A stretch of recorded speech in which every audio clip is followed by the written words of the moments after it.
Welcome back to Livewire. We've kicked off day 2 of our live coverage from E3, and we're going to talk about one of the biggest games coming out this year, Spore. Now, we've all played with the character creator, and now we're waiting for the full experience. I've got Fargo with me. Fargo, take it away. Okay, thank you very much. I have Lucy Bradshaw with me from Maxis, correct? Yeah. Now most people associate Will Wright with the game Spore, but you're really kind of where the rubber hits the road, right? You're really the sort of design voice. We've got actually quite a large team working on the project. Lots of incredibly talented people, and we're just down to the finishing line and making sure it's all tightened down and ready to go out the door practically. Final polish, excellent. Absolutely. Okay. So I've got a chance at E3 here. I played the game almost an hour, so I got to say there's a lot of gameplay to it. There's a lot there, and so I really wanted to kind of break it down. Let's just talk about the 5 phases of Spore and all the kind of interesting things that go on. So how do things kick off? Well, you start as a little single cell, and you plunge, taking a ride on a meteor down onto a planet where you find yourself in a tide pool. The very early stages of the game, in cell stage and creature stage, are all about that sort of evolutionary process. So you have to survive in the tide pool, you eat to grow, and that in turn gives you the right to earn DNA. Where you and go you're to finding creature parts as you swim around the goop, right? other cells give you parts, and you can find meteor bits that give you parts as well. Now, there's some important decisions to make there, too. I mean, basically, it's what you eat determines what happens. Now, as I understand it, you get special abilities throughout the whole rest of the game. So if you decide to be a carnivore, what does that give you throughout? Well, absolutely. In your cell stage, your diet is one of the biggest things that you determine. Are you going to be attacking other cells, or are you going to be eating plants? And each time you earn some more DNA, you can go to the cell creator. You can add the parts that you found. And these are really the sort of strategic role to the gameplay, because those parts give you abilities. They also sort of set who you're making, who's your species, what are they like. What kind of strategies do you have as a cell? Aggressive or more social or timid, are you going to be hiding, behind the plankton, or are you going to be like taking it out on other cells? And that in turn sort of sets a trait.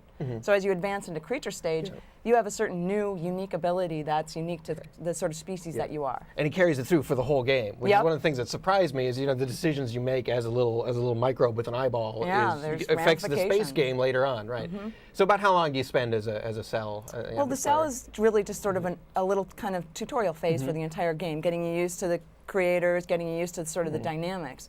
And we, about 20 minutes in that phase. 20 minutes or so, and then you're you right actually cruise into the creature game. So you get a little tiny brain, and then what happens next? Well, you emerge onto land. Now you're in this incredible... That's the creature phase, now you're phase 2. And it's this ecosystem, and the cool thing is, the creature creator that we launched early, and people have been playing with and making creatures, all of these creatures will populate the planets that you emerge onto. So you're going to start seeing the creations that you may have seen on the Sporepedia on our website, populating your planet. And there's almost 2 million creatures created already, right? The game isn't even out yet. Absolutely. In fact, we were kind of astounded with just how many creatures were pouring in right at the beginning, and amazing creativity from the people using it. Right. I've been really surprised. Now, just real quick, have any really surprised you? Any creatures? There's some, just people are taking things in different directions. We've got some player made a whack-a-mole table. It actually walks around like a creature, and it's got little heads that pop up and a hammer that pops down as it walks about. Crazy. Then there are just some, skeletal creatures and just amazing sort of alien species, robotic looking. So you're in creature phase, and now you've got some strategic decisions to make there as well. So what kinds of things can you do as a creature? You've got a nest. Your opportunities really expand, because not only do you have an ecosystem and you're sort of navigating all the interactions that you have with other species, you can either befriend or attack them, and that's how you earn DNA in the creature stage. But there's a lot more parts to work with. Are you going to be stealthy? Will you, try flying, jump, or attack? And so your strategy of how you're going to evolve your creature physically really makes a difference in terms of your gameplay. So one thing that impressed me about the creature phase was, as you add these parts, they give your creature special moves. And so really, to me, it felt like playing an RPG, or like I was playing Diablo or something.